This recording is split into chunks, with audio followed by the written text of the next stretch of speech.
Greetings everyone. It's Father Joe the Ghetto Diplomat. That's Germazian. Yeah, welcome to Daddy Marcus TV, run by the Abatekil Empowerment CIC. Yeah, man, we say our community of interest is African Royal Societies and the wider community. We seek an agenda of community development, capacity building and educational programs. So it's been a while since I actually done much on this channel, this platform, but speaking to some friends, they asked me what's happening, so I told them, oh, look out, trying to innovate this thing, give it a little push again. But the mission is still going on, because in the background been building my own capacity, to better serve my community. I'm in my second year at the School of Oriental and African Studies, University of London, pursuing an undergraduate degree in social anthropology and African studies. Yeah, but in your screen, this is the funeral program for dear departed Norman Washington Adams, aka Jah Blue, founder of the Rastafari movement UK, and think that transformed into a CIC RM UK, Rastafari movement UK, CIC, and I think then that transformed to the RM UK Wellbeing CIC. So this June 24th, the man transition, Yeah, we said we paid tribute to him, gave thanks for his life. And what I'm gonna do today is read a little excerpt from his book that he published. He published this book in 2002. Yeah. The title of the book is The Rastafari Movement in England, a Historical Report, by Norman Adams, Jah Blue. And the book, the copy I'm gonna read from is a signed copy. Tell you what it says. It says, to Ras Germazian, perfect Rastafari love. From Ras Gabriel Wood, aka Jah Blue, 17th of the 3rd, 2015, chair of the Rastafari movement UK.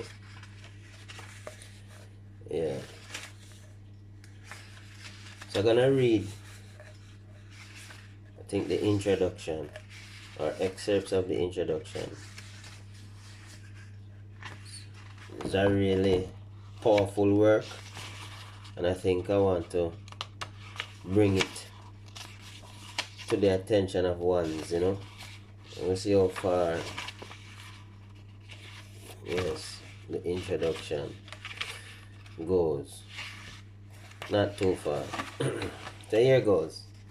So I'm reading the introduction of the Rastafari movement in England, a historical report by Norman Adams, aka Jah Blue, and I dearly departed elder, chair of the Rastafari movement UK. So this is the introduction, page 9. Since the emergence of the Rastafarian community in England, there have been many booklets and articles written about the movement and its development. However, most of these have been damaging, inaccurate, and misleading. In the early 1970s, when the movement started to become more popular amongst young black people, many local and some national press did their utmost best to try and discredit it. They portrayed the movement as a lunatic cult group whose members were involved in all kinds of criminal activities and whose intent was to control organized crime in Britain. Hence the description Black Mafia was used by some journalists to describe the movement. No attempt was made to put across the serious fundamental aspect of the movement, one of whose contribution has been to raise the consciousness of millions of black people all over the world, and whose ultimate objective is repatriation to Ethiopia, Africa. We cannot give up a continent for an island is a popular Rastafarian saying. To date, Ernest Cashmore's book, Rastaman, The Rastafarian Movement in England, 1979, is still regarded by some as the first serious attempt to examine the history of the movement in this country. He was helped in his research by Claudius Horton, a Rastafarian brethren, who was the president of the Ethiopian World Federation, Incorporated, Local 33, Unit 1 in Birmingham in 1974. During this period, I myself was one of the 4 international officers for the said organization residing in this country. Since Cashmore's book, 2 other booklets have been published which many Rastafarian brethren and sistren have observed or acknowledged for their recommendations on behalf of the movement. These are Rastafarians in Jamaica and Britain, Notes and Report number 10 by the Catholic Commission for Radical Justice, 1982, and Rastafarianism in Greater London, published by the Greater London Council in 1982.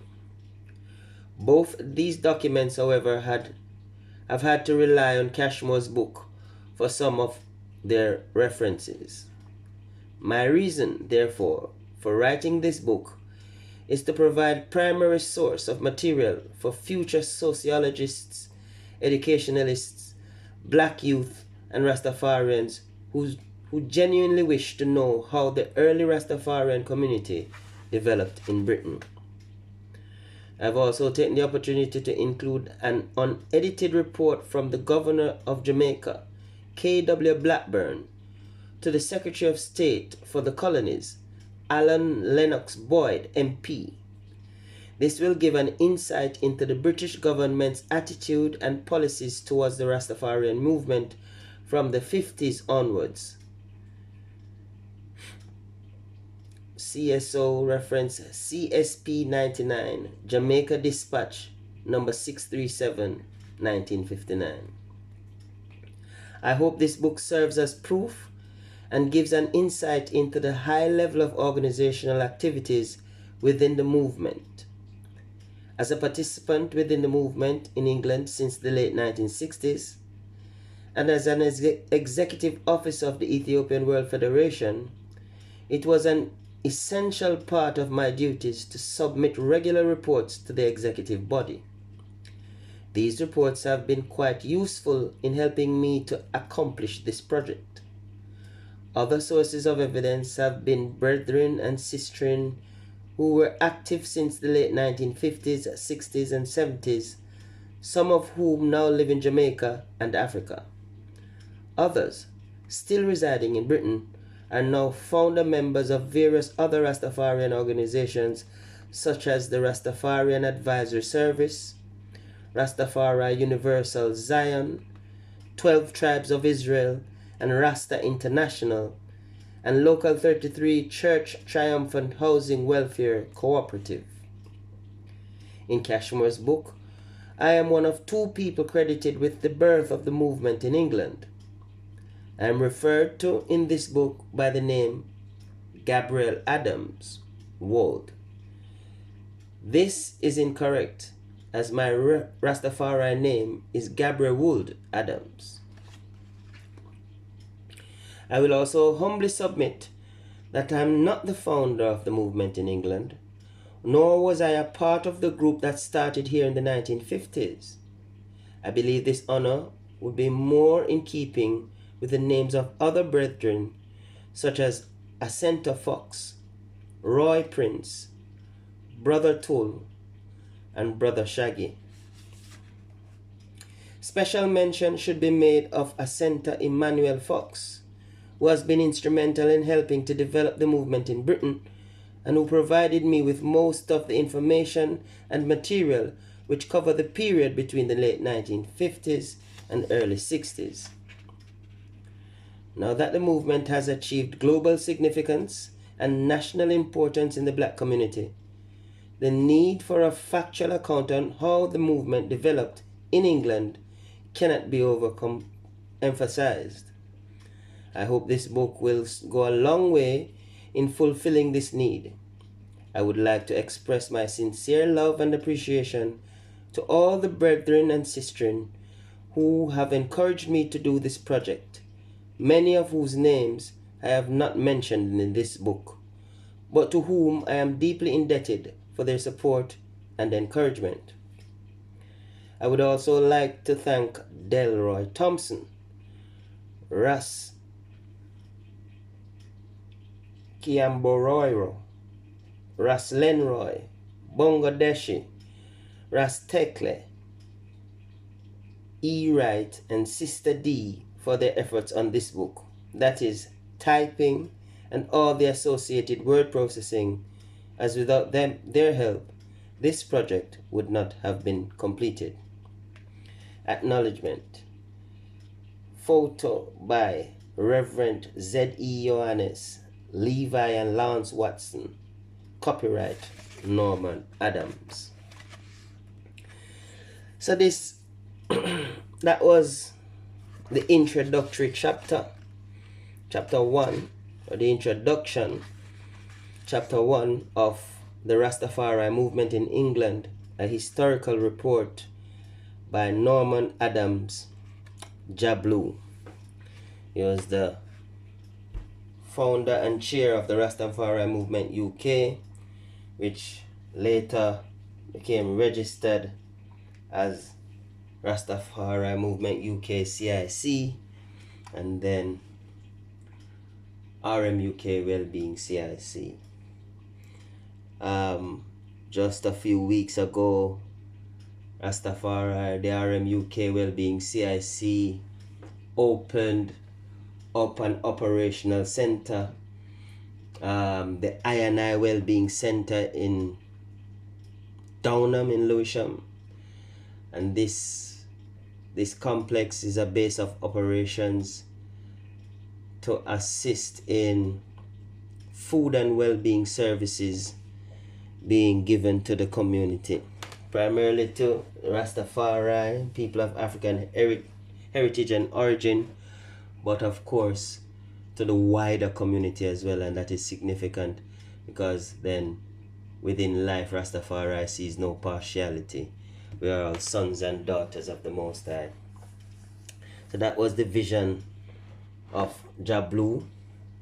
Yeah, that was his program, So now, yes, there is this building that we're operating from, and we're proud to say that we've engaged a lot of stakeholders, and that has realized this ambition of ours to better serve our community by offering food and well-being services to Lambeth, Lewisham, and Southwark initially, and there's scope for growth, as you'd know. So what you're looking at is the front cover of the funeral pamphlet, the order of ceremony for the Thanksgiving service of Norman Washington Adams, aka Jah Blue. I am Father Joe, the Ghetto Diplomat, executive chairman of the Abatakil Empowerment CIC, who is operating this Daddy Marcus TV.